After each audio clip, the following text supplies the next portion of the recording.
اعوذ باللہ من الشیطان الرجیم بسم اللہ الرحمن الرحیم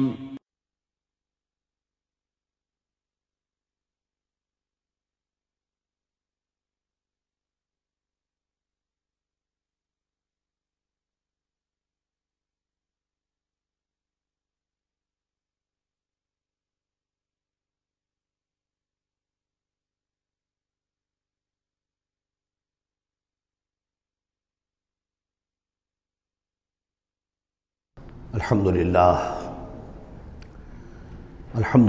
وکفا والصلاة والسلام علی عباده الذین اصطفى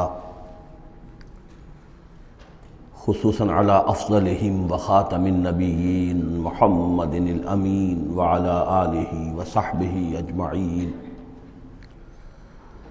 اما بعد فقد قال اللہ تبارک وتعالی کما ورد فی سورة الحج اعوذ باللہ من الشیطان الرجیم بسم اللہ الرحمن الرحیم ان اللہ یدافع عن الذین آمنوا ان اللہ لا يحب كل خوان کفور اذن للذین یقاتلون بانہم ظلموا وان اللہ علی نصرہم لقدیر الذين اخرجوا من ديارهم بغير حق الا ان يقولوا ربنا الله ولولا دفع الله الناس بعضهم ببعض لهدمت صوامع وبيع وصلوات ومساجد يذكر فيها اسم الله كثيرا ولينصرن الله من ينصره ان الله لقوي عزيز الذين إن مكناهم في الأرض أقاموا الصلاة وآتوا الزكاة وأمروا بالمعروف ونهوا عن المنكر ولله عاقبة الأمور صدق الله العظيم رب اشرح لي صدري ويسر لي أمري واحلل عقدة من لساني يفقهوا قولي اللهم ربنا الہمنا رشدنا واعذنا من شرور انفسنا اللهم ارنا الحق حقا وارزقنا اتباعه وارنا الباطل باطلا وارزقنا اجتنابه اللهم وفقنا لما تحب وترضى اللهم ربنا آنس وحشتنا في قبورنا وارحمنا بالقرآن العظيم اللهم اجعله لنا إماما ونورا وهدى ورحمة اللهم ذکرنا منہ ما نسینا وعلمنا منہ ما جہلنا وارزقنا تلاوته آناء اللیل وآناء النہار واجعلہ لنا حجتا یا رب العالمین آمین۔ یہ بات میں عرض کر چکا ہوں کہ سورہ حج کے بعض مضامین بہت مشابہ ہیں سورہ بقرہ سے۔ اس سورہ مبارکہ کے بارے میں بعض حضرات کی رائے یہ ہے کہ یہ مدنی ہے، لیکن صحیح بات یہی ہے کہ یہ مکی صورت ہے۔ البتہ اس میں کچھ آیات ایسی ہیں کہ جو مدنی بھی ان کو قرار دیا جا سکتا ہے، اور ایک روایت جو حضرت عبداللہ ابن عباس رضی اللہ تعالی عنہما کی مجھے مل گئی ہے وہ یہ ہے کہ وہ اثناء سفر ہجرت میں نازل ہوئی، اور اس وقت ہمیں اب انہی آیات کا مطالعہ کرنا ہے۔ یہ آیات میں سمجھیے کہ نبی اکرم صلی اللہ علیہ وسلم کی وہ جد و جہد اور آپ کی دعوت اور تحریک جو ہے اس میں ایک بڑے ٹرننگ پوائنٹ کو ریپرزنٹ کر رہی ہیں۔ یہ ایک بڑا فیصلہ کن موڑ ہے آپ کی جد و جہد میں۔ یہ مشابہت ذہن میں رکھیے کہ سورہ بقرہ میں بھی جہاں 23ویں رکوع میں تقریباً وسط ہے سورہ بقرہ کا، جس طرح یہ وسط ہے سورہ حج کا، وہاں بھی 23ویں رکوع میں رمضان مبارک اور روزے کی حکمتیں اور اس کے احکام کا بیان ہوا۔ 24ویں رکوع سے قتال فی سبیل اللہ اور اس کے ساتھ ہی حج کے دو جو رکوع ہیں مناسک حج پر مشتمل ہیں۔ یہاں پر بھی آپ دیکھیے کہ مناسک حج پر 2 رکوع مشتمل تھے اور اس کے فوراً بعد قتال کی بات ہو رہی ہے۔ بڑا گہرا ربط ہے ان دونوں کے اندر، اس لیے کہ قتال فی سبیل اللہ کا جو سب سے پہلا ہدف تھا وہ یہی تھا کہ توحید کا مرکز کعبۃ اللہ جو اصل میں خدا واحد کی عبادت کے لیے بنایا گیا تھا، اس وقت وہ مشرکین کے تسلط میں ہے اور انہوں نے اسے شرک کا اڈا بنایا ہوا ہے۔ تو گویا کہ اب پہلا جو فرض منصبی ہے امت مسلمہ کا وہ یہ ہے کہ اس مرکز توحید کو مشرکین کے تسلط سے واگزار کرا کے اسے واقعتاً توحید ہی کا مرکز بنا دیا جائے۔ اس اعتبار سے ظاہر بات ہے کہ جنگ ناگزیر ہے۔ یہ صرف وعظ سے ہونے والا کام تو نہیں تھا، اس کے لیے تو ظاہر بات ہے کہ طاقت کا استعمال ناگزیر تھا۔ اسی لیے مناسک حج کے ذکر کے فوراً بعد اب یہ تذکرہ ہو رہا ہے۔ یہ آیات میرے خیال میں اثناء سفر ہجرت میں نازل ہوئی ہیں۔ فرمایا ان اللہ یدافع عن الذین آمنوا، اللہ تعالیٰ مدافعت کرے گا اہل ایمان کی طرف سے۔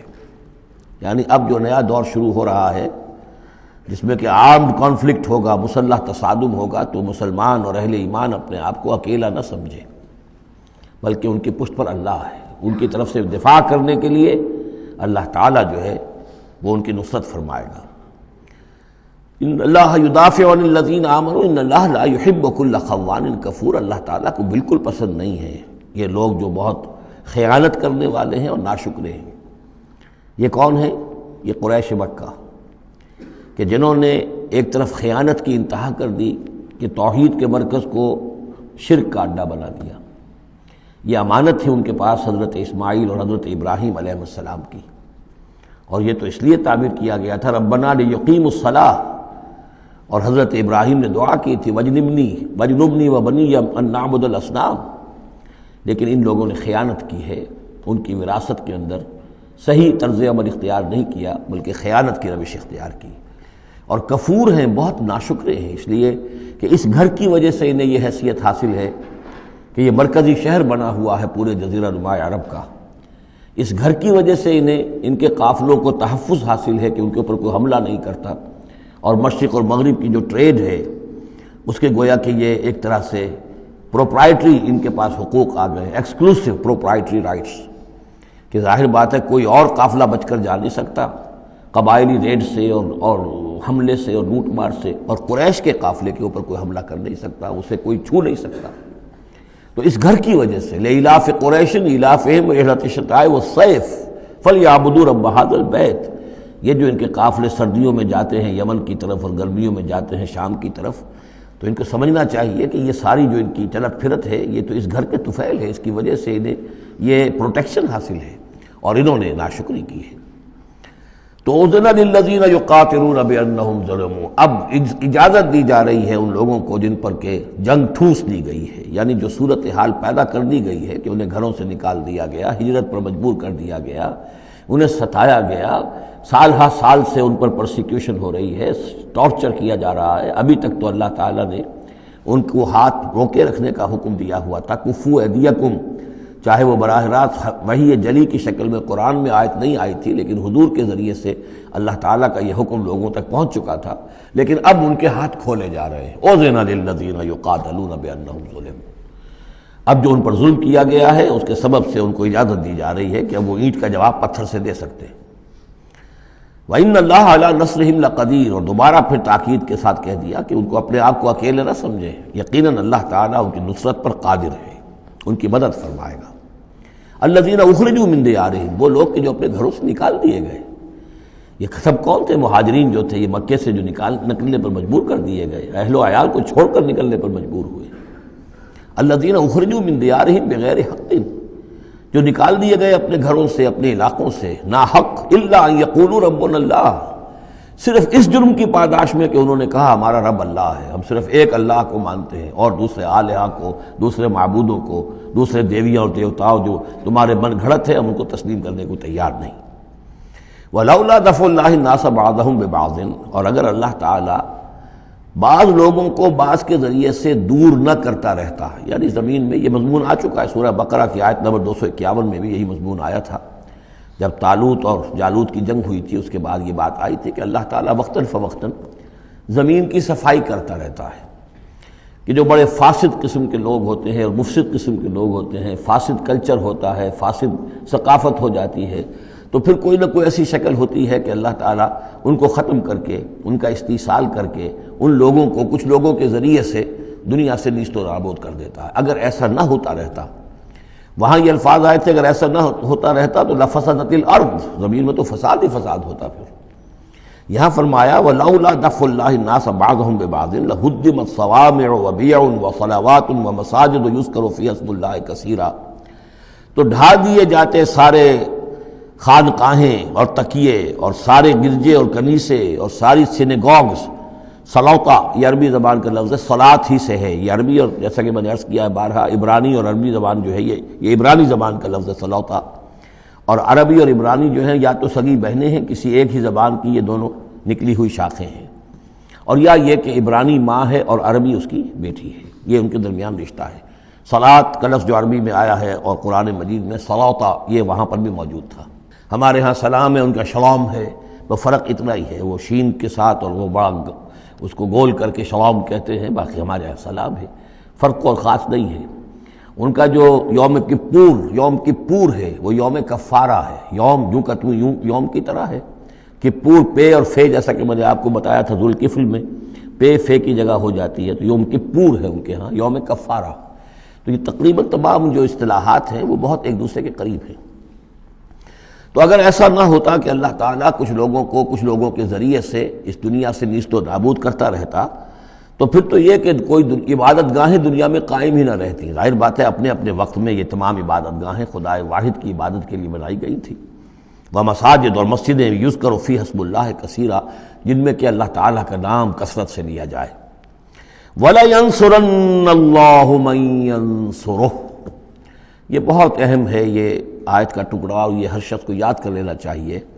لازماً اللہ مدد کرے گا ان کی جو اس کی مدد کرتے ہیں، اس میں زیادہ زور ہے وَلَيَنصُرَنَّ اللَّهُ۔ عربی زبان میں اس سے زیادہ تاکید کا اسلوب نہیں ہے، فعل مضارع سے پہلے لام زبر کے ساتھ، لام مفتوح، اور آخر میں نون مشدد تشدید کے ساتھ۔ افعلو یہ میں کروں گا، لافعلن میں لازماً کروں گا، یہ جو انداز ہے اس میں کوئی شک نہیں۔ وَلَيَنصُرَنَّ اللَّهُ مَن يَنصُرُهُ، لیکن دوسری بات یہ آئی کہ ظاہر بات ہے کہ یک طرفہ معاملہ نہیں ہے، تم اللہ کی مدد کرو گے تو اللہ تمہاری مدد کرے گا۔ تم اللہ کے باغیوں کے ساتھ دوستیوں کی پیلیں بڑھاؤ، اللہ کے دشمنوں کے ساتھ تمہاری جو ہے وفاداریاں ہوں، اور تم چاہو کہ اللہ تمہاری مدد کرے، یہ تو انہونی بات ہے۔ جیسے سورہ بقرہ میں ہم نے دیکھا تھا فَاذْكُرُونِی أَذْكُرْكُمْ، تم مجھے یاد رکھو میں تمہیں یاد رکھوں گا۔ اسی طرح وَلَيَنصُرَنَّ اللَّهُ مَن يَنصُرُهُ، لازماً اللہ مدد کرے گا ان کی۔ اسی سورہ مبارکہ میں ہم دیکھ چکے ہیں کہ اس کا یقین ہونا چاہیے بندہ مومن کو، اور یہ یقین اس کا بہت بڑا سہارا بنتا ہے، اس کے صبر کا اور ثبات کا اور استقامت کا۔ ورنہ یہ کہ اگر اس یقین، اس اللہ کی مدد کی امید کی رسی کو وہ کاٹ دے تو پھر اس کے لیے کوئی سہارا نہیں رہے گا۔ ان اللہ لقوی عزیز، اور پھر یہ کہ اللہ جو مدد کا وعدہ کر رہا ہے تو اللہ کوئی کمزور تو نہیں ہے، قوی ہے، زبردست ہے، توانا ہے، عزیز ہے، زبردست ہے۔ الذین ان مکناہم فی الارض، وہ لوگ جنہیں اگر ہم زمین میں تمکن عطا کر دیں، یہ وہی لفظ ہے کذالک مکننا لیوسف، سورہ یوسف میں 2 مرتبہ ہم پڑھ چکے ہیں۔ الذین ان مکناہم فی الارض، وہ لوگ کہ جنہیں اگر ہم زمین میں تمکن، قدرت، طاقت، غلبہ، حکومت، استیلاء عطا کر دیں تو وہ کیا کریں گے؟ اقاموا الصلاۃ، پہلا کام ہے نماز قائم کریں گے۔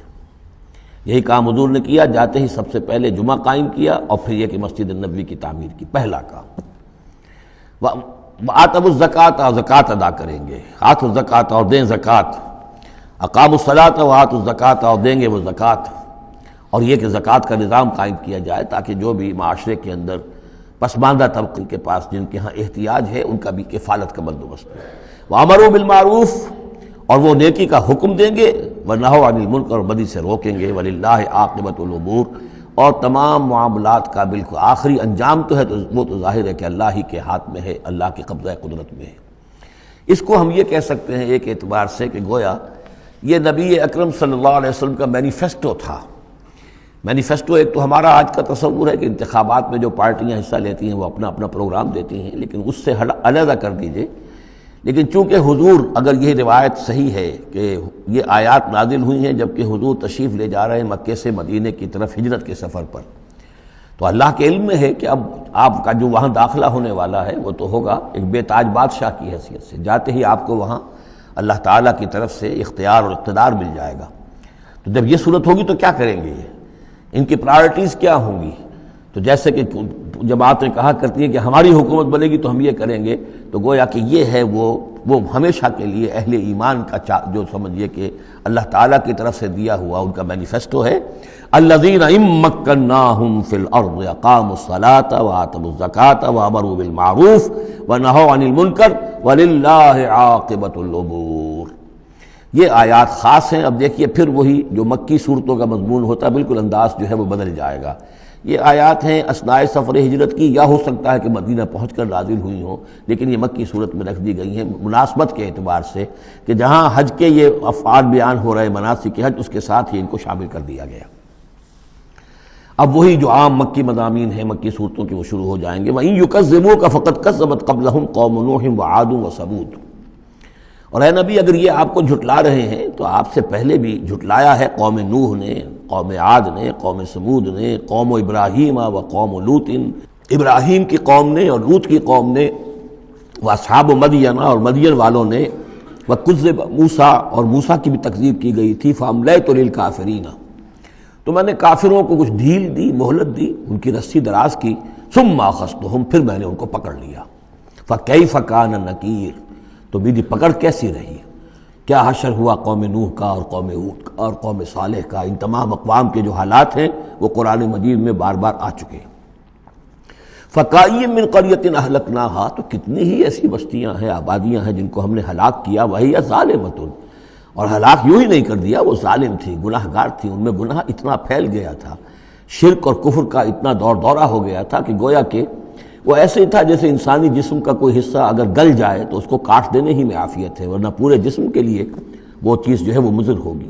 ایمپوٹیشن ہو جاتی ہے، ہاتھ کا، آرم کا ایمپوٹیشن ہو گیا، پیر کا ایمپوٹیشن کر دیا گیا کہ اتنا گل سڑ گیا ہے کہ یہاں سے متعفن مواد جو ہے اگر خون میں جذب ہو کر پورے جسم میں جائے گا تو پوری جان جو ہے اس کی ہلاکت کا اندیشہ ہے۔ تو اللہ تعالیٰ اسی طریقے سے ان بستیوں کو کہ جو اس طریقے سے گندگی کا اور برائی کا اور معصیت کا اور سیئات کا مرکز بن چکی ہوں اور وہ پھوڑا بن چکی ہوں، پھر ان کے لیے یہی اللہ تعالیٰ کی طرف سے سرجیکل آپریشن ہوتا رہا ہے۔ فَكَأَيٍّ مِّن قَرْيَةٍ أَهْلَكْنَاهَا فَهِيَ ظَالِمَةٌ فَهِيَ خَاوِيَةٌ عَلَىٰ عُرُوشِهَا، وہ گری پڑی ہوئی ہیں اپنی چھتوں کے بل پر۔ وَبِئْرٍ مُعَطَّلَةٍ، کتنے ہی کنویں ہیں کہ جو بند پڑے ہوئے ہیں، بڑی محنت سے لوگوں نے اپنے اپنے زمانوں میں کھودے ہوں گے، ان سے پانی پینے والے لوگ ہوں گے یا جمگھٹے رہا کرتے ہوں گے لوگوں کے، اب معطل پڑے ہوئے ہیں۔ وقصر مشید، کتنے ہی محل ہیں جو ان میں بڑی گچکاری کی گئی ہے، بہت انہیں مضبوط بنایا گیا ہے۔ اب جاؤ الحمرا کو دیکھ لو، کبھی مسلمان حکومت کیا کرتے تھے، غرناطہ میں جاؤ اور دیکھو الحمرا محل کیسا ہے، جاؤ اور قرطبہ کی مسجد کو دیکھو کہ جہاں کوئی سجدہ کرنے والا نہیں ہے، کسی کو سجدے کی اجازت نہیں ہے۔ افلم یسیروا فی الارض، تو کیا یہ لوگ زمین میں گھومے پھرے نہیں ہیں، فتکون لہم قلوب یعقلون بہا، تو ہوتے ان کے دل جن سے یہ سمجھتے اور بات کو کی تہ تک پہنچتے۔ تو یہ جو لفظ قلب کے ساتھ عقل آیا ہے، اب اس کو اچھی طرح سمجھ لیجئے، چونکہ یہ بات میری تو آپ کے سامنے آ چکی ہے کہ میرے نزدیک انسان ایک مرکب وجود کا حامل ہے۔ اس کا ایک وجود حیوانی ہے، خالص حیوانی اور مکمل حیوان اور اعلیٰ ترین حیوان۔ انسان اعلیٰ ترین حیوان ہے، تمام حیوانوں میں سب سے افضل ہے، اور اس میں وہ ساری فیکلٹیز ہیں کہ جو حیوانات میں بھی ہوتی ہیں، لیکن اس کا ایک روحانی وجود ہے، وہ مکمل وجود ہے، انڈیپینڈنٹ ہے، بالکل اس حیوانی وجود سے ایک علیحدہ اور مستقل بذات وجود ہے۔ یہ دونوں کیسے جڑے ہوئے ہیں یہ ہم نہیں جانتے۔ وہ تو ہمیں یہ بھی معلوم نہیں کہ انسانی جسم میں جان کہاں ہے، کچھ پتہ نہیں، کہاں دل میں ہے کہیں ہے، تو دل تو بدل دیتے ہیں لوگ، پھر بھی وہ جان تو وہی کی وہی رہتی ہے۔ اب تو جو کچھ ہو رہا ہے آپ کو معلوم ہے، تو جان کہاں ہے، کس چیز سے متعلق، دماغ سے متعلق ہے، دل سے متعلق، کہاں سے متعلق؟ تو لائف ہی کو ہم نہیں جانتے، تو لائف سے آگے روح کا تعلق کس طور سے ہے ہم کیا جان سکتے ہیں؟ ہست رب الناس رابع جان الناس، اتصال بے تکیف بے قیاس، یہ متصل ہے، یہ جو روحانی وجود ہے اور حیوانی وجود ہے یہ متصل ہے، ملے ہوئے تو ہیں، لیکن یہ اتصال ایسا ہے بے تکیف بے قیاس، نہ اس کی کیفیت معلوم ہو سکتی ہے، نہ اس کو کسی اور چیز پر قیاس کیا جا سکتا ہے، لیکن ہے دو علیحدہ وجود۔ ایک وجود پہلے پیدا کیا گیا تھا، کما خلقناکم اول مرہ، دوسرا وجود اس عالم خلق کے اندر آتا ہے، اور ان میں سے ہر ایک کی، دونوں کی اپنی اپنی عقل ہے۔ روح کی اپنی عقل ہے، روح کی اپنی آنکھ ہے، روح کے اپنے کان ہیں، اور جسم کے حیوانی وجود کے اپنی آنکھیں ہیں، اپنے کان ہیں، اپنی عقل ہے۔ تو ان السمع والبصر والفؤاد، یہ حیوانی یہ گویا کہ انسان کے جو حیوانی ذرائع علم ہیں وہ یہ ہیں جن کے بارے میں گفتگو سورہ بنی اسرائیل کی اس آیت کے حوالے سے میں تفصیلاً کر چکا ہوں. ان السمع والبصر والفؤاد کل اولئک کان عنہ مسئولا. لیکن انسان کے اندر جو یہ روح ہے یہ دیکھتی بھی ہے، یہ سنتی بھی ہے، اس کے اپنے کان ہیں، وہ غیر مرئی کان ہیں، غیر مرئی آنکھیں ہیں، لیکن اس کی اپنی عقل ہے. اب یہاں دیکھیے یہ دونوں چیزیں واضح ہو جائیں گی. فتکون لہم قلوب یعقلون بہا، تو ہوتے ان کے دل کہ جن سے یہ بات سمجھتے، او آذان یسمعون بہا، یا ہوتے کان جن سے یہ سنتے. فإنها لا تعمل ابصار ولكن تعمل قلوب التي في الصدور، اس لیے کہ آنکھیں اندھی نہیں ہوا کرتی، دل اندھے ہو جاتے ہیں جو سینوں کے اندر ہے. یہ کون سا اندھاپا ہے؟ ابو جہل اندھا تھا کس اعتبار سے؟ ابو لہب اندھا تھا کس اعتبار سے؟ ولید بن مغیرہ اندھا تھا کس اعتبار سے؟ ان کی آنکھیں تو اندھی نہیں تھی، ان کے دل اندھے ہو گئے تھے، ان کی روحیں اندھی ہو گئی تھی. ان کے اوپر اپنی دنیاوی اغراض، اپنی ضد، اپنی ہٹ دھرمی اور اپنے تکبر اور اپنے جو بھی ان کے اندر عصبیتیں تھیں، اس کی وجہ سے اس طریقے سے ان کے اوپر پٹیاں پڑ چکی تھی کہ وہ روح نہ دیکھتی تھی نہ سنتی تھی.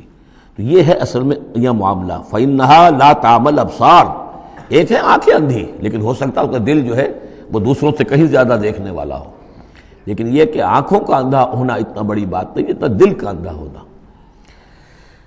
افلم یسیروا فی الارض فتکون لہم قلوب یعقلون بہا، تو کیا یہ زمین میں گھومے پھرے نہیں، پھر ہوتی ہیں ان کے دل کہ جن سے یہ بات کو سمجھتے. او آذان یسمعون بہا، یا ہوتے کان، روح کے کان کہ جن سے یہ سنتے. دیدن دیگر آموز، سنیدن دیگر آموز، اس لیے کہ ظاہر بات ہے بستیوں کو تو وہ دیکھتے تھے. کتا بھی دیکھ رہا ہے کہ کار آ رہی ہے، اسے بچنا ہے، وہ بھی اپنی جان بچاتا ہے. انسان نے بھی دیکھ لیا اور وہ بھی جان بچانے کے لیے ایک طرف ہو گیا، تو کوئی بڑا فرق نہیں. یہ حیوانی جو دیکھنا ہے وہ تو دیکھنا ہے، لیکن انسان کا دیکھنا کچھ اور ہے.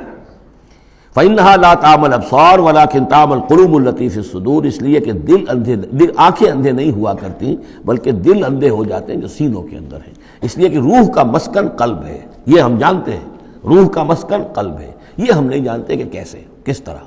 بہرحال دل کو آپ اگر کہیں کاٹیں گے پیٹیں گے تو کہیں وہ آپ کو اس میں روح نظر نہیں آئے گی، وہ غیر مرئی شے ہے، لیکن تعلق اس کا جو ہے وہ قلب انسانی کے ساتھ ہے.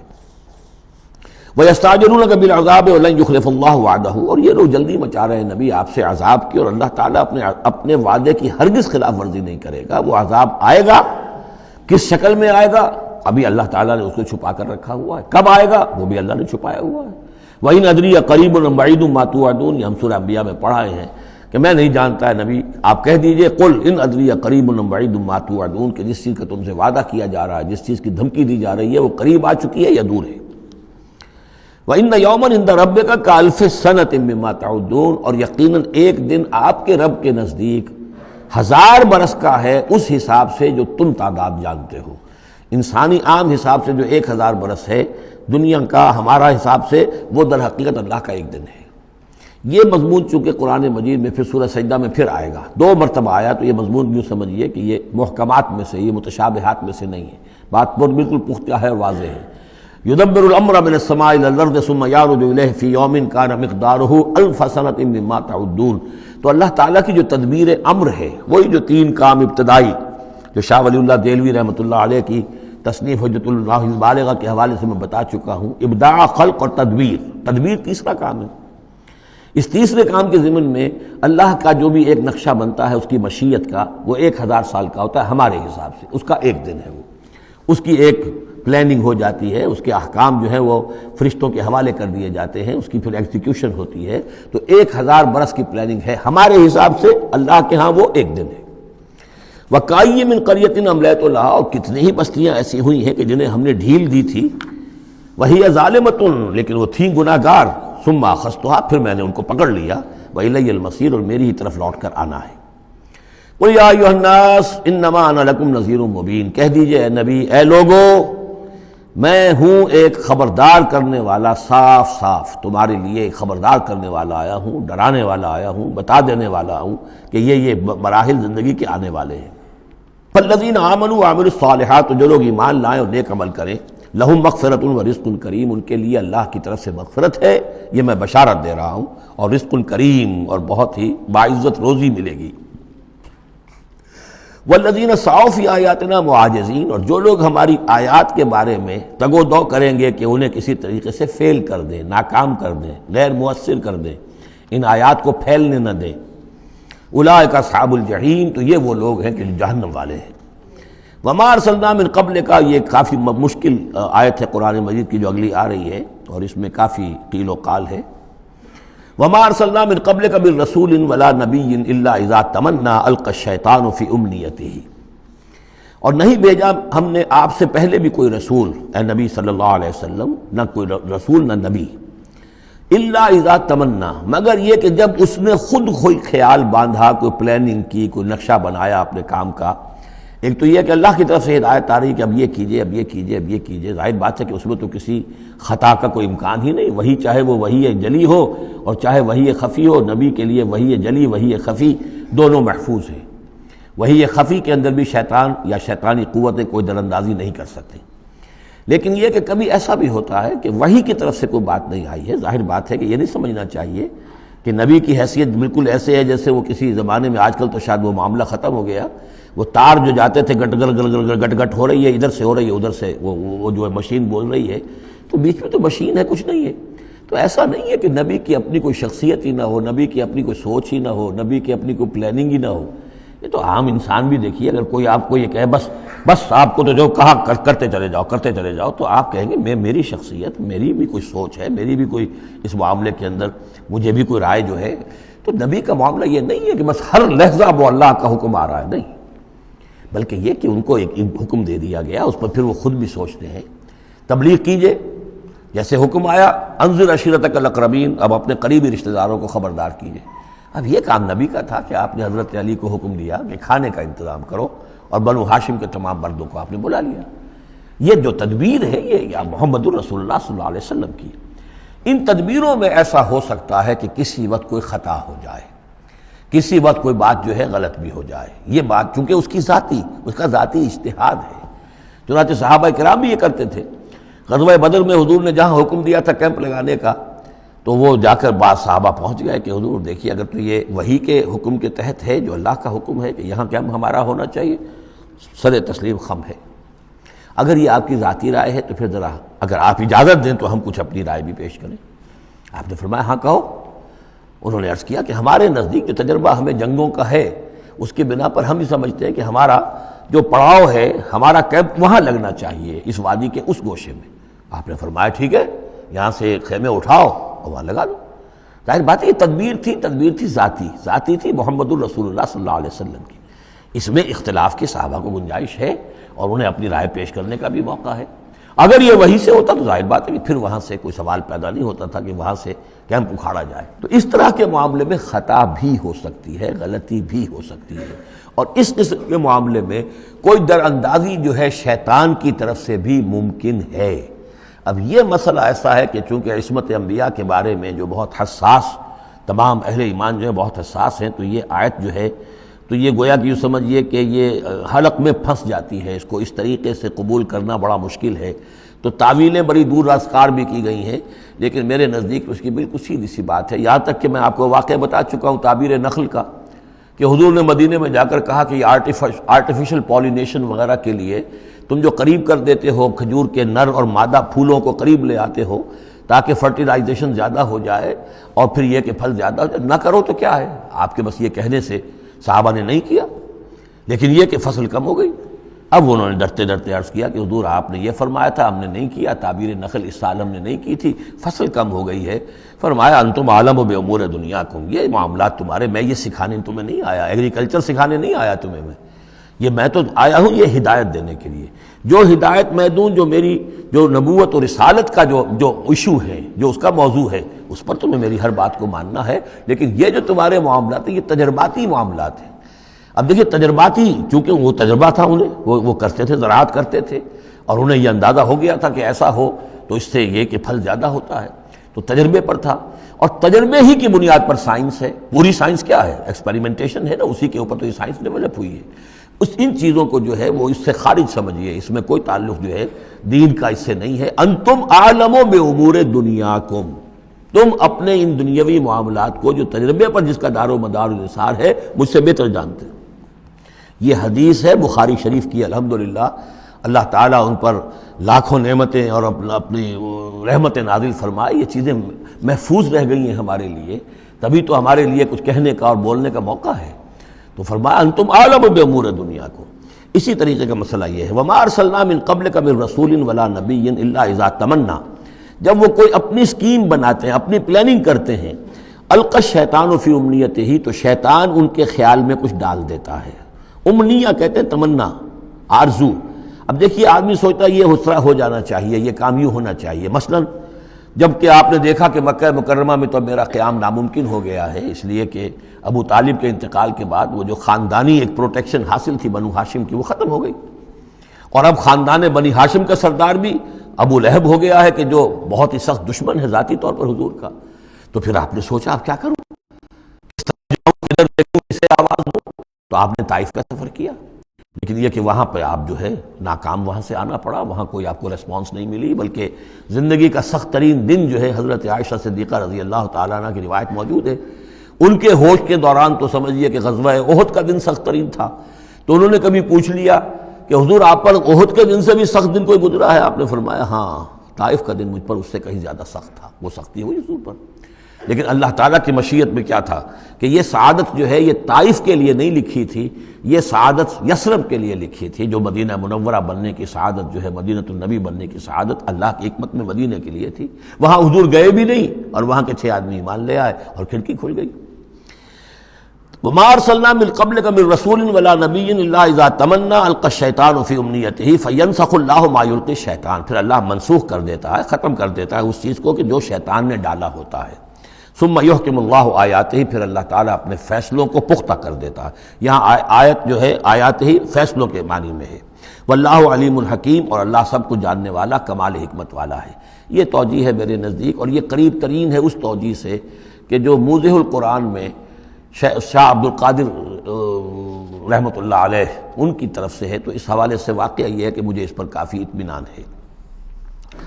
لِيَجْعَلَ مَا يُلْقِي الشَّيْطَانُ فِتْنَةً لِلَّذِينَ فِي قُلُوبِهِم مَرَضٌ، اور اس میں بھی اللہ کی ایک حکمت ہے کہ شیطان کی طرف سے جو کوئی آمیزش ہو جاتی ہے کسی وقت اس قسم کے معاملات میں، تو اس کو اللہ تعالیٰ فتنہ بنا دیتا ہے ان لوگوں کے لیے جن کے دلوں میں مرض ہوتا ہے، روگ ہوتا ہے، وَالْقَاسِيَةِ قُلُوبُهُمْ، اور جن کے دل سخت ہو چکے ہوتے ہیں۔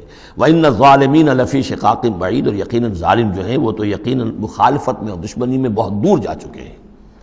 وَلِيَعْلَمَ الَّذِينَ أُوتُوا الْعِلْمَ، اور یہ تاکہ جان لے وہ لوگ کہ جنہیں علم دیا گیا تھا، انہ الحق من ربک، کہ یہ سب حق ہے آپ کے رب کی طرف سے۔ پھر جو بھی آخری فیصلہ اللہ کا آتا ہے اس پر پورا انشراح ہو جاتا ہے۔ فیؤمنوا بہ، تو وہ اس پر ایمان رکھتے ہیں، فتخبت لہ قلوبہم، اور اس پر ان کے دل جو ہے وہ اللہ کے سامنے جھک جاتے ہیں۔ وان اللہ لہادی الذین آمنوا الی صراط مستقیم، اور یقیناً اللہ تعالیٰ ہدایت دینے والا ہے ان کو جو ایمان لائیں سیدھے راستے کی طرف۔ یعنی کبھی اس طرح کی کوئی غلطی ہو بھی جائے، ایبریشنز جس کو ہم کہیں گے، ذرا کہیں ہو بھی جائے تو اللہ تعالیٰ پھر راستہ سیدھا کر دیتا ہے اور پھر ان کے رخ کو بالکل صحیح سمت میں موڑ دیتا ہے۔ وَلَا يَزَالُ الَّذِينَ كَفَرُوا فِي مِرْيَةٍ مِّنْهُ، اور یہ لوگ جو کفر کر رہے ہیں ان کو تو یہ تو شک و شبہ ہی میں رہیں گے، ان کے شکوک و شبہات کبھی ختم ہونے والے نہیں ہیں۔ حَتَّىٰ تَأْتِيَهُمُ السَّاعَةُ بَغْتَةً، یہاں تک کہ یا تو قیامت آ دھمکے ان پر اچانک، اور یاتیہم عذاب یوم عقیم، یا پھر وہ عذاب جو ہے بانج دن کا، یعنی ایسا دن کہ جو خیر سے خالی ہوگا، بانج ہوگا، بانج دن، یوم عقیم کا جو عذاب ہے وہ ان پر مسلط ہو جائے۔ الملک یومئذ للہ، اس دن راج ہوگا پھر صرف اللہ کا، کسی کے پاس کوئی اختیار نہیں ہوگا۔ یحکم بینہم، یعنی یہ کہ آج بھی راج تو اللہ ہی کا ہے، حکم اسی کا چل رہا ہے، لیکن یہ کہ پھر بھی کچھ نہ کچھ پردے پڑے ہوئے ہیں، کچھ نہ کچھ ڈرامے سے ہو رہے ہیں کہ یہاں یہ بادشاہ صاحب ہیں اور یہاں یہ سردار ہے قبیلے کا، کچھ نہ کچھ لوگوں کے نگاہوں کے اوپر پردے پڑے ہوئے ہیں، لیکن ایک دن آئے گا کہ وہ سب پردے اٹھ جائیں گے۔ لمن الملک اليوم للہ الواحد القہار، پکارا جائے گا آج کے دن کس کی بادشاہی ہے؟ اللہ کی جو واحد ہے، قہار ہے۔ یحکم بینہم، وہ ان کے مابین فیصلہ کرے گا۔ فالذین آمنوا وعملوا الصالحات فی جنات النعیم، تو جو لوگ ایمان لائے اور انہوں نے نیک عمل کیے ہوں گے وہ ہوں گے جنتوں میں، نعمتوں والے باغات میں۔ والذین کفروا وکذبوا بآیاتنا، اور وہ لوگ کہ جو کفر کی روش اختیار کریں اور ہماری آیت کو جھٹلائیں، فاولئک لہم عذاب مہین، تو ان کے لیے ہوگا اہانت آمیز، رسوا کن عذاب۔ والذین ہاجروا فی سبیل اللہ، اب دیکھیے یہ ہجرت کا، چونکہ یہ بالکل یعنی مکی دور کے بالکل آخری زمانے کی یہ صورت ہے، بالکل متصل سمجھیے، جیسے کہ ہجرت کے متصلاً بعد سورہ بقرہ، ہجرت کے بالکل متصلاً قبل یہ سورہ حج۔ والذین ہاجروا فی سبیل اللہ ثم قتلوا، اور وہ لوگ جنہوں نے ہجرت کی اللہ کی راہ میں، پھر خواہ وہ قتل ہو گئے اور ماتو، یا یہ کہ اپنی طبعی موت مر گئے، لَيَرْزُقَنَّهُمُ اللَّهُ رِزْقًا حَسَنًا، دونوں صورتوں میں اللہ تعالیٰ ان کو لازماً بہت رزق حسن عطا فرمائے گا۔ وَإِنَّ اللَّهَ لَهُوَ خَيْرُ الرَّازِقِينَ، اور یقیناً اللہ ہی ہے بہترین رزق دینے والا۔ لَيُدْخِلَنَّهُمْ مُدْخَلًا يَرْضَوْنَ، اور وہ لازماً داخل کرے گا انہیں ان جگہ، ان مقامات پر کہ جن سے وہ راضی ہو جائیں گے۔ وَإِنَّ اللَّهَ لَعَلِيمٌ حَلِيمٌ، اللہ تعالیٰ یقیناً علیم ہے، سب کچھ جاننے والا، اور حلیم ہے، تحمل والا ہے۔ ذَلِكَ وَمَنْ عَاقَبَ بِمِثْلِ مَا عُوقِبَ بِهِ، یہ تو ہے ہی، اور یہ کہ جو شخص زیادتی کرے، جس نے بدلہ لیا بِمِثْلِ مَا عُوقِبَ بِهِ، جیسا کہ اس پر زیادتی کی گئی تھی، جیسا کہ اس پر ظلم کیا گیا تھا، ثُمَّ بُغِيَ عَلَيْهِ، پھر اس پر مزید زیادتی کی جائے، لَيَنْصُرَنَّهُ اللَّهُ، اللہ تعالیٰ اس کی لازماً مدد کریں گے۔ یعنی جو زیادتیاں ہو چکی ہیں مسلمانوں پر، اب ان کا حق ہے کہ ان کا بدلہ لیں، پھر اگر ان کی طرف سے اضافی زیادتی اور ہوگی تو پھر اللہ تعالیٰ کی طرف سے ان کی مدد کا پختہ وعدہ ہے۔ ان اللہ لعفو غفور، یقیناً اللہ تعالیٰ عفو اور غفور ہے، معاف فرمانے والا، درگزر کرنے والا ہے۔ ذالک بان اللہ یولج اللیل فی النہار، اور یہ اس لیے ہے، یعنی یہ کہ اللہ تعالیٰ کا پورا یہ نظام کائنات کا اسی طرح چل رہا ہے، اسی عدل پر، انصاف پر۔ یہ نہ ہو تو جیسے کہ ابھی آیت آئی تھی کہ اگر ایک گروہ کو دوسرے گروہ کے ذریعے سے ہٹاتے نہ رہتے، نیست و نابود نہ کرتے رہتے، تو زمین میں فساد بچ جاتا۔ لَهُدِّمَتْ صَوَامِعُ وَبِيَعٌ وَصَلَوَاتٌ وَمَسَاجِدُ يُذْكَرُ فِيهَا اسْمُ اللَّهِ كَثِيرًا، اس طرح فرمایا کہ ہمارا ایک نظام ہے جو اس دنیا کا ہے، اس طرح کا ایک نظام جو ہے وہ آفاقی بھی ہے۔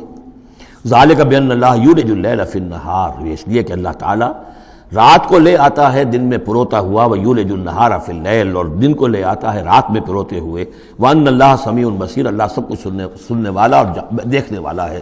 ذَلِكَ بِأَنَّ اللَّهَ هُوَ الْحَقُّ، یہ اس لیے کہ اللہ ہی حق ہے، ذات برحق، جس کا حق ہونا قطعی ہے، یقینی ہے۔ وَأَنَّ مَا يَدْعُونَ مِن دُونِهِ هُوَ الْبَاطِلُ، اور جس کو وہ پکار رہے ہیں اس کے سوا وہ سب باطل ہے، آدر ہوا ہے، ان کی کوئی حیثیت نہیں۔ وَأَنَّ اللَّهَ هُوَ الْعَلِيُّ الْكَبِيرُ، اور یہ کہ یقیناً اللہ تعالیٰ ہی ہے سب سے بلند و بالا اور سب سے بڑا۔ أَلَمْ تَرَ أَنَّ اللَّهَ أَنزَلَ مِنَ السَّمَاءِ مَاءً، کیا تم نے دیکھا نہیں کہ اللہ نے اتارا آسمان سے پانی، فَتُصْبِحُ الْأَرْضُ مُخْضَرَّةً، تو زمین سبز ہو جاتی ہے، سرسبزی شادابی نظر آتی ہے۔ ان اللہ لطیف الخبیر، یقیناً اللہ تعالیٰ بڑی ہی خفیہ تدبیریں کرنے والا اور ہر شے سے باخبر ہے۔ باریک بین بھی اس کے معنی ہے لطیف کے، اور خفیہ تدبیر کرنے والا۔ لہو ما فی السماوات و ما فی الارض، جو کچھ آسمانوں میں ہے وہ بھی اسی کا ہے، اور جو کچھ زمین میں ہے وہ بھی اسی کا ہے۔ وان اللہ لہو الغنی الحمید، اور یقیناً اللہ تعالیٰ الغنی ہے، یعنی اسے کوئی احتیاج نہیں، الحمید ہے، اپنی ذات میں خود محمود ہے، ستودہ صفات ہے، اسے کسی حمد کی ضرورت نہیں۔ الم تر ان اللہ سخر لکم ما فی الارض والفلک تجری فی البحر بامرہ، کیا تم نے دیکھا نہیں کہ اللہ تعالیٰ نے تمہارے لیے مسخر کر دیا ہے، تمہاری خدمت گزاری میں، تمہاری ضروریات کی بہم رسانی میں لگا دیا ہے ان سب چیزوں کو جو زمین میں ہے، والفلک، اور کشتی کو، تجری فی البحر بامرہ، جو چلتی ہے سمندر میں اور دریا میں اس کے حکم سے، وَيُمْسِكُ السَّمَاءَ أَن تَقَعَ عَلَى الْأَرْضِ، اور وہی ہے جو تھامے ہوئے آسمان کو کہ وہ گر نہ جائے زمین پر، إِلَّا بِإِذْنِهِ، مگر اس کے حکم سے۔ ان اللہ بالناس لرؤوف الرحیم، یقیناً اللہ تعالیٰ انسانوں کے حق میں بہت ہی شفیق ہے، نرمی کرنے والا ہے اور مہربان ہے۔ وَهُوَ الَّذِي أَحْيَاكُمْ، وہی ہے جس نے تمہیں زندہ کیا، یعنی پہلے تم مردہ تھے۔ سورہ بقرہ میں بھی آیت آپ دیکھ چکے ہیں، بالکل اس کے ہم وزن آ رہی ہے۔ کیف تکفرون باللہ وکنتم امواتا فاحیاکم ثم یمیتکم ثم یحییکم ثم الیہ ترجعون۔ اب یہاں صرف یہ کہ کنتم امواتا کے الفاظ کو دوبارہ نہیں لائے، هو الذی احیاکم ثم یمیتکم ثم یحییکم، تم مردہ تھے پھر تمہیں زندہ کیا، پھر تمہیں موت دے گا، پھر زندہ کرے گا۔ مردہ تھے یعنی یہ ہمارا وہ دور ہے جبکہ روحانی عالم ارواح میں ہم سے عہد لینے کے بعد ہمیں سلا دیا گیا، الست بربکم، اس کے بعد کسی کولڈ سٹوریج کے اندر تمام ارواح کو رکھ دیا گیا، وہ ہماری پہلی موت تھی، پہلی نیند تھی جو ہم سوئے رہے۔ اس کے بعد جاگے ہیں تو اس عالم خلق کے اندر کسی رحم مادر کے اندر وہ روح جو ہے وہ لا کر ایک جنین کے ساتھ جوڑ دی گئی، یہ ہمارا احیاء اول ہو گیا۔ اس کے بعد پھر یہاں ہم رہیں گے تو یہ زندگی ہے دوسری، اور اس کے بعد جب موت ہوگی تو احیاء یہ اماتہ ثانی ہو جائے گا، پھر اللہ اٹھائے گا بعد الموت، وہ احیاء ثانی ہو جائے گا۔ یہ سورہ غافر میں مضمون آئے گا، اس کا کلائمیکس جو ہے سورہ غافر میں ہے۔ وَهُوَ الَّذِي أَحْيَاكُمْ ثُمَّ يُمِيتُكُمْ ثُمَّ يُحْيِيكُمْ إِنَّ الْإِنسَانَ لَكَفُورٌ، یقیناً انسان جو ہے وہ ناشکرا ہے۔ لِكُلِّ أُمَّةٍ جَعَلْنَا مَنْسَكًا هُمْ نَاسِكُوهُ، ہم نے ہر امت کے لیے ان کے قربانی کے طریقے، طور طریقے، عبادات کے آداب ہم نے مقرر کر دیے ہیں جو اس کی پیروی کرتے ہیں۔ فَلَا يُنَازِعُنَّكَ فِي الْأَمْرِ، تو انہیں آپ سے جھگڑنا نہیں چاہیے، یعنی یہ کہ اگر یہود کے ہاں کوئی اور طریقے تھے قربانی کے، تو اور یہاں بنی اسماعیل کے لیے ہم نے کچھ اور مقرر کیے، مسلمانوں کو اب کچھ اور طریقے ہم بتا رہے ہیں، تو اس میں کوئی حرج نہیں ہے، اس میں جھگڑنے کی ضرورت بات نہیں۔ یہ پہلے پڑھ چکے ہیں اسی صورت میں کہ ہم نے ہر امت کے لیے منسک مقرر کیے ہیں۔ وَلِكُلِّ أُمَّةٍ جَعَلْنَا مَنْسَكًا لِيَذْكُرُوا اسْمَ اللَّهِ عَلَىٰ مَا رَزَقَهُم مِّن بَهِيمَةِ الْأَنْعَامِ فَإِلَٰهُكُمْ إِلَٰهٌ وَاحِدٌ فَلَهُ أَسْلِمُوا وَبَشِّرِ الْمُخْبِتِينَ۔ تو ہر قوم کے لیے، ہر امت کے لیے اللہ تعالیٰ نے قربانی کے قواعد و ضوابط بنائے، تو وہ اس کی پیروی کرتے ہیں۔ فَلَا يُنَازِعُنَّكَ فِي الْأَمْرِ، تو انہیں جھگڑنا نہیں چاہیے نبی آپ سے اس معاملے میں۔ وَادْعُ إِلَىٰ رَبِّكَ، اور اپنے رب کی طرف آپ بلاتے رہیے۔ إِنَّكَ لَعَلَىٰ هُدًى مُسْتَقِيمٍ، یقیناً آپ تو ہدایت کے، سیدھی ہدایت کے راستے پر ہیں۔ وَإِن جَادَلُوكَ، اور اگر یہ آپ سے جھگڑے، فَقُلْ اللَّهُ أَعْلَمُ بِمَا تَعْمَلُونَ، تو کہیے بھئی اللہ کو بہتر معلوم ہے جو آپ کر رہے ہیں، میں جو سمجھتا ہوں حق ہے، جو حق میرے پاس آئے میں اس کی پیروی کر رہا ہوں، آپ اگر اپنی جگہ سمجھتے ہیں کہ آپ زیادہ حق پر ہیں تو ٹھیک ہے، آپ جانیں، آپ کا رب جانے۔ اللہ یحکم بینکم یوم القیامہ، اللہ فیصلہ کر دے گا تمہارے مابین قیامت کے دن، فیما کنتم فیہ تختلفون، ان تمام چیزوں کے بارے میں جس میں تم اختلاف کرتے رہے تھے۔ الم تعلم ان اللہ یعلم ما فی السماء والارض، کیا تم جانتے نہیں کہ اللہ تعالیٰ جانتا ہے جو کچھ کہ ہے آسمان میں اور زمین میں۔ ان فی ذالک کتاب، اور یہ ایک کتاب میں لکھا ہوا ہے، یہ وہی ام الکتاب ہے، وہی اللہ تعالیٰ کے علم قدیم کی کتاب ہے۔ ان ذالک علی اللہ یسیر، اور یہ چیز اللہ پر بہت آسان ہے، تمہیں مشکل معلوم ہوتا ہے۔ وَيَعْبُدُونَ مِن دُونِ اللَّهِ مَا لَمْ يُنَزِّلْ بِهِ سُلْطَانًا، اور وہ پوج رہے ہیں، پرستش کر رہے ہیں اللہ کے سوا ایسی چیزوں کی جس کے لیے کہ اللہ نے کوئی سند نہیں اتاری۔ یعنی اللہ کو تو ہم بھی مانتے ہیں، وہ بھی مانتے ہیں، اب اضافی جس کو وہ مانگ رہے ہیں تو اللہ کی طرف سے کوئی سند ہونی چاہیے ان کے لیے، تب تو درست ہے، اگر اللہ کی طرف سے سند نہیں ہے تو وہ بے بنیاد ہے۔ وَمَا لَيْسَ لَهُم بِهِ عِلْمٌ، نہ صرف کوئی سند نہیں ہے، کوئی علم بھی نہیں ہے، کوئی معقول بات ہو، کوئی دلیل ہو، کوئی بنیاد ہو، کوئی منطق کے اندر، کوئی حقیقت کے اندر، بالکل بے بنیاد باتیں۔ وَمَا لِلظَّالِمِينَ مِن نَصِيرٍ، اور ایسے ظالموں کا کوئی مددگار نہیں ہوگا۔ وَإِذَا تُتْلَىٰ عَلَيْهِمْ آيَاتُنَا بَيِّنَاتٍ، اور جب ان کو سنائی جاتی ہیں پڑھ کر ہماری آیات بینات، تعرف فی وجوہ الذین کفروا المنکر، تو تم دیکھتے ہو کہ ان کافروں کے چہروں کے اندر سخت ناگواری کے آثار پیدا ہو جاتے ہیں، بجائے اس کے کہ وہ اللہ کی آیات سن کر ان کے دل کھل اٹھیں، ان کے اندر خوشی کی کیفیت پیدا ہو، انبساط پیدا ہو۔ ہمارے رب کا کلام ہے، تعرف فی وجوہ الذین کفروا المنکر، تم دیکھتے ہو بڑی ناگواری کے آثار ہیں۔ یکادون یسطون بالذین یتلون علیہم آیاتنا، ان قریب ہوتا ہے کہ پل پڑیں گے، وہ حملہ آور ہو جائیں گے، تکہ بوٹی کر دیں گے ان کی جو انہیں ہماری آیات پڑھ کر سنا رہے ہیں۔ قل افانبئکم بشر من ذالکم، ان سے کہیے تو کیا میں تمہیں بتاؤں جس قدر تمہیں ناگواری اس وقت ہو رہی ہے، تم پر بڑی سختی بیت رہی ہے اللہ کی آیات جو تمہیں سنائی جا رہی ہیں، کیا اس سے بھی زیادہ بری بات کون سی ہے بتاؤں؟ النار، وہ آگ جس کے کہ تم مستحق ہو رہے ہو اپنے اس کفر اور انکار کی وجہ سے۔ وعدہ اللہ الذین کفروا، اللہ نے وعدہ کیا ہے اس آگ کا کافروں سے، وبئس المصیر، اور وہ بہت ہی برا ٹھکانہ ہے۔ اب جو یہ آخری رکوع آ رہا ہے سورہ مبارکہ کا، اس کے ترجمے سے پہلے مجھے تھوڑی سی تمہیداً کچھ بات عرض کرنی ہے۔ یہ جو ایک دعوت رجوع القرآن کی ایک تحریک ہم نے شروع کی، اور الحمدللہ کہ میں اس میں اپنی زندگی کے لگ بھگ 35 برس اب صرف کر چکا ہوں، اور اسی کے پھر کوک سے تنظیم اسلامی اور تحریک خلافت نے جنم لیا ہے۔ اس دعوت رجوع القرآن کی جو بنیاد ہے اور جس کو کہ میں نے ذریعہ بنایا ہے قرآن مجید سے لوگوں کو متعارف کرانے کا، اور قرآن مجید کے ذریعے سے دین کے جامع تصور کو لوگوں کے سامنے پیش کرنے کا، اور قرآن مجید کے ذریعے سے دین کی طرف سے جو بنیادی فرائض ہم پر عائد ہوتے ہیں اس کا ایک جامع تصور دینے کا جو میں نے کام کیا ہے، اس کے لیے ذریعہ میں نے بنایا ہے ایک منتخب نصاب کو، مطالعہ قرآن حکیم کا منتخب نصاب۔ یہ جو منتخب نصاب ہے یہ تقریباً کل قرآن کے 1/15 حجم کے اندر یوں سمجھیے کہ 2 پاروں کے لگ بھگ ہے، مائنس پلس کم و بیش 2 پارے ہوں گے۔ تو اس میں ان آیات کو لیا گیا ہے کہ جن میں ایک تو یہ کہ دین کا جامع تصور بہت مختصر الفاظ میں سامنے آ جائے، اور جو فرائض دینی ہیں جس کا کہ ہم سے باز پرس ہونی ہے، جس کے بارے میں پوچھ گچھ ہونی ہے، تو اس کا صحیح تصور ہمیں معلوم ہے۔ کوئی نماز روزہ یہ تو فرض ہے، سب جانتے ہیں، اس کے علاوہ بھی کوئی چیز فرض ہے، کسی چیز کے بارے میں ہم مسئول ہیں، ذمہ داری ہماری ہے یا نہیں ہے۔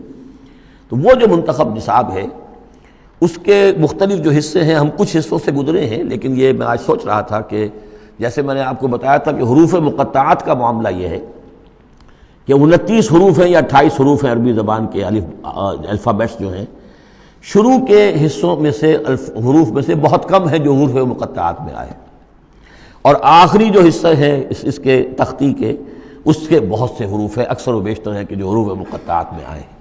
تو یہ پہلی مرتبہ میرا ذہن ادھر گیا ہے کہ ہمارے اس منتخب نصاب میں بھی یہ چیز کوئی میرے پیش نظر نہیں تھی کہ جان بوجھ کر ایسا کیا ہو۔ زیادہ حصے اسباق وہی ہیں کہ جو نصف ثانی سے متعلق ہیں، بلکہ قرآن مجید کے آخری حصے سے زیادہ جو ہیں وہ اس میں مقامات اور آیات اور رکوع یا صورتیں شامل ہوئی ہیں۔ لیکن اس وقت اس کا تعارف میں یہ کرا رہا ہوں کہ اس کا ایک بڑا مرکزی درس ہے کہ جو اگلی جو یہ رکوع آ رہا ہے جو 6 آیات پر مشتمل ہے، یہ اس کا بڑا مرکزی درس ہے۔ یہ جو میرا منتخب نصاب ہے اس کے 6 حصے ہیں۔ نقطہ آغاز ہے سورۃ العصر، والعصر ان الانسان لفی خسر الا الذین آمنوا وعملوا الصالحات وتواصوا بالحق وتواصوا بالصبر۔ مختصر ترین صورت، جامع ترین صورت کہ انسان کی نجات کے یہ 4 لوازم ہیں: ایمان، عمل صالح، تواصی بالحق، تواصی بالصبر۔ پھر 3 اور مقامات ہم نے اس میں ایسے ہی جامع مقامات جس میں یہ چاروں چیزیں تقریباً بیان ہوئی ہیں وہ شامل کر کے وہ پہلا حصہ ہو گیا۔ اس کا ایک درس ہم گزر چکے ہیں سورہ بقرہ میں، آیت البر، اس کا درس نمبر 2 ہے۔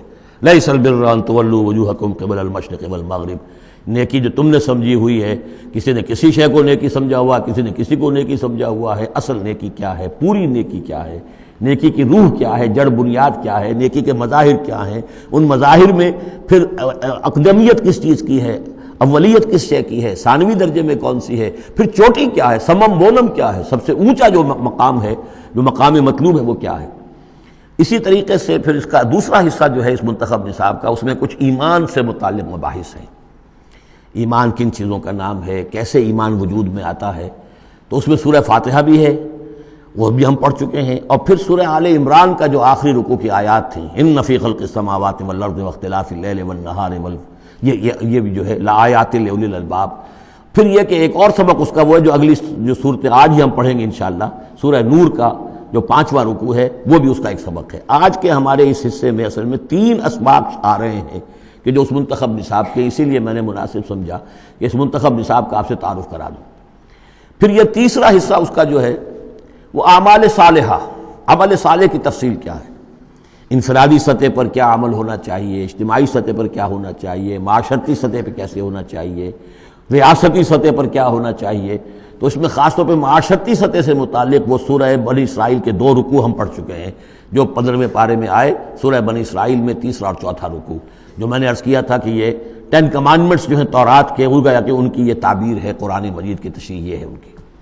تو اس طریقے سے یہ درس جو ہمارا وہ چلتا ہوا، پھر آخر تک اب جو حصے آئیں گے میں بر وقت آپ کو بتاتا جاؤں گا، لیکن یہ درس جو ہے یہ بھی در حقیقت اس کے تیسرے حصے کا آخری یا چوتھے حصے کا پہلا درس ہے، بالکل مرکزی جگہ، 3 حصے ادھر 3 حصے ادھر۔ یہ اس اعتبار سے جامع ترین مقام ہے قرآن کا کہ قرآن کی دعوت کو 2 حصوں میں تقسیم کر کے بیان کیا گیا۔ ایک قرآن کی دعوت عمومی ہے، ہر انسان، کل نوع بشر کے لیے، اس لیے کہ حضور کی بعثت تمام انسانوں کے لیے، ہر انسان کسے باشد، چاہے شمال کا ہو، جنوب کا ہو، مشرق کا ہو، مغرب کا ہو، کالا ہو، گورا ہو، پیلا ہو، نیلا ہو، کوئی ہو، سب کے لیے کیا دعوت ہے قرآن کی، قرآن کیا کہتا ہے، کوئی ہے یا نہیں؟ پہلے درجے میں تو دعوت عمومی، الی کافۃ الناس۔ دوسرے درجے میں دعوت خصوصی، یہ کن کے لیے ہے؟ جو ماننے کا اعلان کرے۔ پہلی دعوت دعوت ایمان ہے، مانو اللہ کو، مانو رسول کو، مانو آخرت کو، مانو بعث بعد الموت کو، مانو جنت کو، مانو دوزخ کو، یہ ہے عام۔ جو یہ مانتے ہی نہیں، اب ان سے کوئی اور کلام نہیں، ان سے ہم کیسے کہیں گے نماز پڑھو اور روزہ رکھو؟ وہ اللہ کو نہیں مانتے، قرآن کو نہیں مانتے، نبی کو نہیں مانتے۔ تو دعوت ایمان ہے، دعوت عام قرآن مجید۔ اور پھر جو ایمان کا دعویٰ کریں، اب ان سے خطاب ہے کہ اب جگر تھام کے بیٹھو، میری باری آئی، جب تم نے مان لیا ہے تو ماننے کا یہ تقاضا پورا کرنا پڑے گا۔ اب وہ دعوت عمل ہوگی، یہ کرو اور یہ کرو اور یہ کرو اور یہ کرو۔ تو دعوت ایمان یہاں پر اور پھر دعوت عمل، ان کو علیحدہ علیحدہ سے جو ہے اللہ تعالیٰ نے ان 6 آیات کے اندر بیان کر دیا۔ یا ایھا الناس، اب دیکھیے دعوت عمومی کا خطاب ہے، یا ایھا الناس، 4 آیتوں اس کے تابع ہیں، اور آخری 2 آیتوں میں پھر آئے گا یا ایھا الذین آمنوا، پھر وہ اہل ایمان سے جو ایمان کا دعویٰ کریں مان لیں کہ ہاں ہم نے مانا۔ یا ایھا الناس ضرب مثل فاستمعوا لہ، ایک مثال بیان کی جاتی ہے، ذرا توجہ سے سنو۔ ان الذین تدعون من دون اللہ لن یخلقوا ذبابا ولو اجتمعوا لہ، یقیناً وہ معبود جنہیں تم پکار رہے ہو اللہ کے سوا، یہ بت تمہارے جو، چونکہ جو مخاطب اولین تھے وہ بت پرست تھے، لن یخلقوا ذبابا، یہ تو اس پر بھی قادر نہیں ہے کہ مکھی تک کو پیدا کر سکے، ولو اجتمعوا لہ، یہ جو کعبے میں رکھے ہوئے 360 کے 360 بت مل جل کر بھی ایک مکھی پیدا کرنا چاہے تو نہیں کر سکتے۔ سامنے کی بات تھی، تو صرف شعور دلانا تھا، جیسے حضرت ابراہیم نے بھی ان بتوں کو توڑ کے ذرا انہیں آمادہ کر دیا ایک دفعہ کہ وہ اپنے گریبانوں میں جھانکیں ضرور، ایک دفعہ حقیقت ان پر منکشف ہو گئی۔ اسی طرح یہ مثال دی جا رہی ہے، وَإِن يَسْلُبْهُمُ الذُّبَابُ شَيْئًا، اور یہ تو بات بہت دور کی ہے کہ وہ مکھی کو پیدا کریں، مکھی ان سے کوئی چیز چھین کر لے جائے، ان کے سامنے حلوے مانڈے رکھتے ہو، مکھیاں منمناتی ہیں، وہ تو مکھیاں بھی اڑا نہیں سکتے۔ إِن يَسْلُبْهُمُ الذُّبَابُ شَيْئًا لَا يَسْتَنقِذُوهُ مِنْهُ، تو اسے واپس چھین نہیں سکتے، حاصل نہیں کر سکتے۔ ضعف الطالب والمطلوب، بہت کمزور ہے طالب بھی اور مطلوب بھی۔ یہ ان 3 الفاظ میں قرآن مجید کا توحید کا جو عملی لب لباب ہے وہ آ گیا ہے۔ انسان جو ہے، جو بھی کسی بھی درجے میں باشعور انسان ہے، اس کا کوئی نہ کوئی آئیڈیل ہے، آدرش ہے، کوئی نصب العین ہے جس کے لیے وہ بھاگ دوڑ کرتا ہے، محنت کرتا ہے دن رات۔ تو ظاہر بات ہے کہ وہ آئیڈیل گھٹیا ہوگا تو انسان بھی گھٹیا ہوگا، آئیڈیل اونچا ہوگا تو انسان بھی اونچا ہوگا۔ یہ دونوں چیزیں جو ہے کورسپونڈنگ جائیں گی۔ اگر آپ کا مقصود ہی پست ہے تو ظاہر بات ہے آپ کی اپنی شخصیت بھی بڑی پست ڈیولپ ہوگی۔ مقصود اونچا ہو، بلند، لیکن فرمایا ان کا تو جو مطلوب ہے وہ بھی ضعیف، تو طالب تو اور بھی ضعیف ہوئے۔ جن کا مطلوب وہ بنے ہوئے ہیں کہ جو مکھی تک نہیں اڑا سکتے، تو طالبوں کا کیا حل ہوگا؟ قیاس کن سے گلستان من بہار مرا۔ لیکن یہ وہی مضمون ہے جو سورہ بقرہ میں آ چکا ہے۔ وَمِنَ النَّاسِ مَن يَتَّخِذُ مِن دُونِ اللَّهِ أَندَادًا يُحِبُّونَهُمْ كَحُبِّ اللَّهِ، لوگوں میں سے کچھ ایسے ہیں جو اللہ کے مد مقابل بنا کر کچھ اور چیزوں سے محبت شروع کر دیتے جیسے کہ اللہ سے محبت کرنی چاہیے تھی۔ اصل میں تو انسان کو بنایا گیا کہ لا محبوب الا اللہ، لا مقصود الا اللہ، لا مطلوب الا اللہ، مطلوب اللہ کے سوا کوئی نہ رہے، باقی ذرائع ہیں۔ زندہ رہنے کے لیے روٹی کھانی ہے، محنت کرنی ہے، ہل چلانا ہے، ذرائع ہے، مطلوب نہیں ہے۔ نہ کھیتی مطلوب ہے، نہ دکان مطلوب ہے، نہ پروفیشن مطلوب ہے، نہ ڈاکٹری، نہ انجینئرنگ، کوئی شے مطلوب نہیں، نہ دنیا مطلوب ہے، نہ اولاد مطلوب ہے، مطلوب صرف اللہ۔ یہ ہے توحید کا لب لباب، لا مطلوب الا اللہ، لا مقصود الا اللہ، لا محبوب الا اللہ۔ لیکن جو لوگ یہاں تک نہیں پہنچ سکتے، جیسے جس شخص کو بہت سخت بھوک لگی ہو، اگر اچھی چیز کھانے کو نہیں ملے گی تو برے میں بھی منہ مارے گا۔ اگر ان کا ذہن وہاں تک نہیں پہنچا، اگر ان کے ذہن کی پستی کا یہ عالم ہے کہ اللہ کی معرفت حاصل نہیں کر سکے، اللہ ان کا محبوب اور مطلوب و مقصود اصلی نہ بن سکا، تو کسی اور کو اللہ کی جگہ رکھ کر اور وہ پوجنا شروع کر دیتے ہیں۔ کوئی آئیڈیلی ہے، کوئی وطن ہے، کوئی قوم ہے، اور کچھ نہیں تو میرا اپنا نفس ہے، اپنے ہی حسن کا دیوانہ بنا پھرتا ہوں، اپنی ہی حریم ذات کے گرد طواف ہو رہا ہے۔ تو ضعف الطالب والمطلوب ما قدر اللہ حق قدرہ، یہ اللہ کی قدر نہ کر سکے، اللہ کا اندازہ نہ کر سکے، معرفت حاصل نہ کر سکے اللہ کی جیسے کہ اس کے معرفت کا حق تھا۔ اللہ کو پہچان لیتے تو کسی اور سے کاہے کو لو لگاتے؟ حسین ترین کو اگر دیکھ لیں گے تو کمتر کو کون پھر پوچھے گا؟ تو دیکھ نہیں پائے ہیں جلال خداوندی کا کوئی نقشہ ان کے سامنے، جلال و جمال و کمال خداوندی کی کوئی جھلک نہیں دیکھ پائے، لہذا وہ عاشق بنے پھر رہے دنیا کے عروس ہزار داماد کے۔ ما قدر اللہ کا قدر ہی، ان اللہ لقوی عزیز، یقینا اللہ تعالیٰ قوی ہے، توانا ہے، طاقت والا ہے اور زبردست ہے۔ اللہ یصطفی من الملائکۃ رسلا ومن الناس، 2 آیتوں میں تو بات آ گئی توحید اور شرک کی، اب ایک آیت میں رسالت۔ اللہ چن لیتا ہے فرشتوں میں سے بھی اپنے پیغامبر اور انسانوں میں سے بھی۔ ان اللہ سمیع بصیر، اللہ سمیع اور بصیر ہے۔ ادھر سے چن لیا جبرائیل کو اور اپنی وحی دے دی، ادھر سے چن لیا محمد کو صلی اللہ علیہ وسلم، اور جبریل سے کہا کہ محمد کو پہنچا دو، تاکہ محمد اپنے ابنائے نو کو، انسانوں کو لوگ پہنچا دیں۔ تو یہ گویا کہ دو لنکس ہیں، ایک فرشتہ رسول ملک اور ایک رسول بشر، جبرائیل اور محمد صلی اللہ علیہ وسلم۔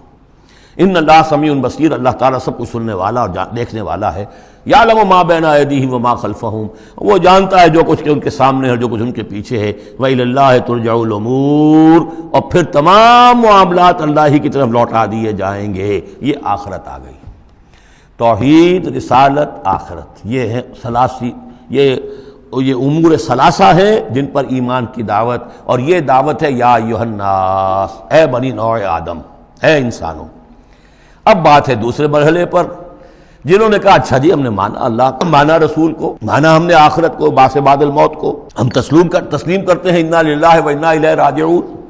تو اب ہے عمل کا مرحلہ، یا ایھا الذین آمنوا، اے وہ لوگوں جو ایمان کا دعویٰ کر رہے ہو، اقرار کر رہے ہو۔ اب بات بدل گئی، اب دیکھیے فعل امر آ رہے ہیں۔ پہلے میں فعل امر کوئی تھا ہی نہیں، سوائے اس کے کہ ضربت مثلا فاستمعوا لہ، بس وہ ایک فعل امر آیا تھا، ذرا توجہ سے سنو، باقی کچھ نہیں۔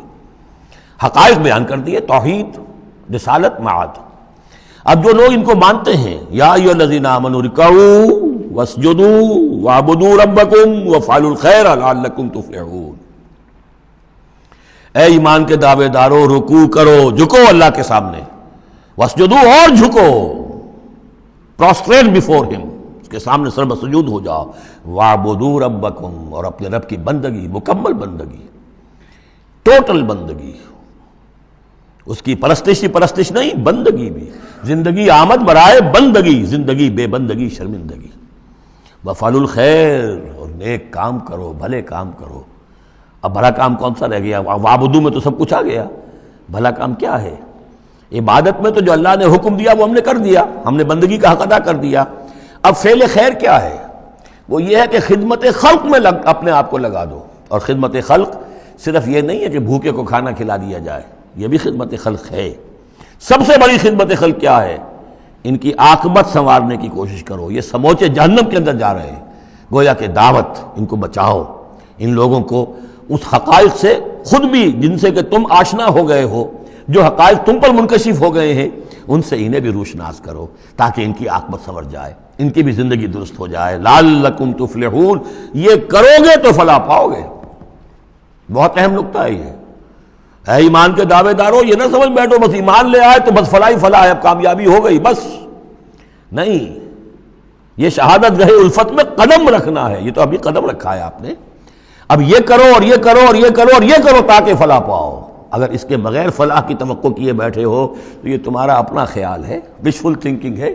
تلک امانیکم قل ہاتوا برہانکم ان کنتم صادقین، یہ تو پھر تمہاری اپنے من گھڑت خیالات ہیں۔ اور اس سے بھی اگلا حکم ہے وجاہدوا فی اللہ حق جہادہ، جہاد کرو پھر اللہ کے لیے جیسا کہ اس کے لیے جہاد کا حق ہے۔ جی نہیں، یہ سجدہ جو ہے صرف حضرت شافعی کے نزدیک ہے، امام شافعی کے۔ وجاہدوا فی اللہ حق جہادہ، اور جہاد کرو اللہ کے لیے جیسا کہ اس کے لیے جہاد کا حق ہے۔ هو اجتباکم، اس نے تمہیں چن لیا ہے۔ کیا مانی؟ اب نبوت محمد پر ختم ہو رہی ہے صلی اللہ علیہ وسلم، اب آئندہ جبریل کسی کے پاس وحی نہیں لائیں گے کہ پھر وہ وحی پہنچائے لوگوں کو۔ اب یہ کام یہ کہ وہی جو جبریل وحی لائے اور جو محمد نے تمہیں پہنچا دی، اب تمہیں پہنچا دی ہے پوری نوع انسانی کی تک۔ یہ ہے تیسری لنک، هو اجتباکم، اپنے نصیب پر فخر کرو، اللہ نے تمہیں چن لیا ہے، سلیکٹ کر لیا ہے۔ یہ بالکل وہی مضمون اب آ گیا جو سورہ بقرہ میں آیا تھا، وَكَذَلِكَ جَعَلْنَاكُمْ أُمَّةً وَسَطًا لِتَكُونُوا شُهَدَاءَ عَلَى النَّاسِ وَيَكُونَ الرَّسُولُ عَلَيْكُمْ شَهِيدًا، وہی مضمون آ رہا ہے، هُوَ اجْتَبَاكُمْ وَمَا جَعَلَ عَلَيْكُمْ فِي الدِّينِ مِنْ حَرَجٍ، اور تمہارے لیے تو ہم نے دین کے اندر کوئی تنگی رکھی ہی نہیں، ملت ابیکم ابراہیم، یہ تمہارے جد ابراہیم ہی کی ملت ہے۔ هُوَ سَمَّاكُمُ الْمُسْلِمِينَ، اسی نے تمہارا نام مسلم رکھا ہے، اللہ نے تمہیں اس مسلم کا خطاب دیا ہے۔ حضرت ابراہیم نے بھی یہی کہا تھا، ربنا وجعلنا مسلمین لک ومن ذریتنا امة مسلمة لک، ہماری امت میں سے بھی ایک امت مسلمہ اٹھائی ہو، من قبل وفی ھذا، اس سے پہلے بھی اور اس میں بھی، لیکون الرسول شہیدا علیکم وتکونوا شہداء علی الناس، وہی مضمون جو سورہ بقرہ میں تھا، وکذالک جعلناکم امة وسطا لتکونوا شہداء علی الناس ویکون الرسول علیکم شہیدا۔ فرق کیا ہے؟ وہاں پہلے امت کا ذکر ہے پھر رسول کا ذکر، یہاں پہلے رسول کا ذکر ہے پھر امت کا ذکر۔ لِيَكُونَ الرَّسُولُ شَهِيدًا عَلَيْكُمْ وَتَكُونُوا شُهَدَاءَ عَلَى النَّاسِ فَأَقِيمُوا الصَّلَاةَ۔ بس اس کو اپنی پوری طرح سمجھنے کے بعد اب بسم اللہ کرو، قدم آگے بڑھاؤ، تو سب سے پہلے قدم کہاں بڑھاؤ گے؟ فَأَقِيمُوا الصَّلَاةَ وَآتُوا الزَّكَاةَ، نماز قائم کرو، زکوٰۃ ادا کرو، واعتصموا باللہ، اور اللہ کے ساتھ چمٹ جاؤ، اللہ کے دامن سے وابستہ ہو جاؤ، ہوا مولاکم، وہ تمہارا مولا ہے، مددگار ہے، پشت پناہ ہے، حمایتی ہے، فنعم المولا ونعم النصیر، کیا ہی اچھا ہے حمایتی اور کیا ہی اچھا ہے مددگار۔ بارک اللہ لی ولکم فی القرآن العظیم ونفعنی وإیاکم بالآیات والذکر الحکیم۔